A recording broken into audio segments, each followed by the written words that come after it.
ہر چیز ایک خاص کام کے لیے موضوع ہوتی ہے، ہر چیز کا ایک خاص مقصد ہوتا ہے جس کے لیے اس کو بنایا جاتا ہے، اس کو وضع کیا جاتا ہے ایک خاص کام کے لیے۔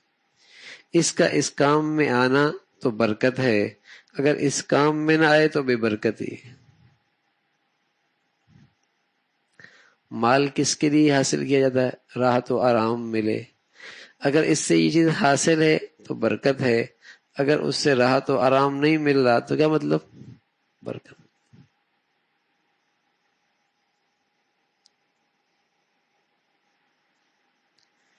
تو جو چیز جس کام کے لیے وضع کی گئی ہو، اگر اس کام میں آئے تو کہا جائے گا برکت ہے، اگر وہ چیز اس کام میں نہ آئے تو کہا جائے گا برکت نہیں ہے۔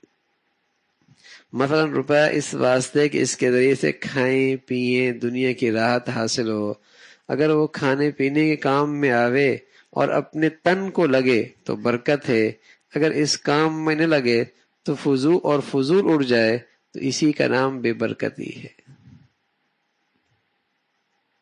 شادی میں خرچ بھی کر رہا ہے، ہاں، اور راحت بھی جا رہی ہے، سکون بھی جا رہا ہے، خرچ بھی خوب کر رہا ہے، تو اس لیے کر رہا ہے کہ اس میں برکت نہیں ہے۔ اگر برکت ہوتی تو ڈھنگ سے خرچ کرتا، رسم و رواج میں نہ اڑاتا، نام و نمود میں ضائع نہ کرتا۔ اس لیے عبد القادر جیلانی رحمۃ اللہ علیہ فرمایا کرتے تھے، جب لوگ مال خرچ کرتے ہیں تو مجھے اندازہ ہو جاتا ہے کہ مال یہ آ رہا ہے کیسے، مبارک جگہ سے آ رہا ہے اور برکت والا ہے تو اچھی جگہ پہ خرچ ہوگا، اور جیسے آ رہا ہے ویسے جا رہا ہے تو مجھے اندازہ ہوتا ہے کہ یہ آ کیسے رہا ہے، آ کیسے رہا ہے۔ تو برکت یہ ہے کہ وہ چیز ٹھکانے لگ جائے، ٹھکانے لگ جائے۔ یعنی اولاد کے اندر سب سے بڑی برکت کیا ہے؟ حدیث میں آتا ہے، رسول اللہ صلی اللہ علیہ وسلم نے فرمایا کہ آدمی کے چلے جانے کے بعد ایک نفع کی چیز اس کی پھر بھی باقی رہتی، جس کا نفع اسے ملتا رہتا، اور فرمایا وہ نیک اولاد ہے، وہ نیک اولاد ہے۔ تو اگر اولاد اس کام آ جائے تو کیا کہا جائے گا؟ اس اولاد میں بڑی برکت ہے، کہ مر بھی گیا تب بھی نفع مل رہا ہے۔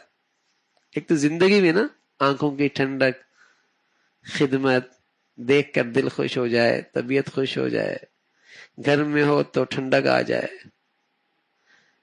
ملاقات ہو تو دل خوش ہو جائے، بیٹھے تو مزہ آ جائے، بات کرے تو کلیجہ ٹھنڈا ہو جائے، اور ایک کیا ہے اس سے زیادہ کہ چلا بھی گیا تب بھی اس کا نفع مل رہا ہے، تو کہا جائے گا اولاد ٹھکانے لگ گئی، یہ اولاد بڑی برکت والی ہے۔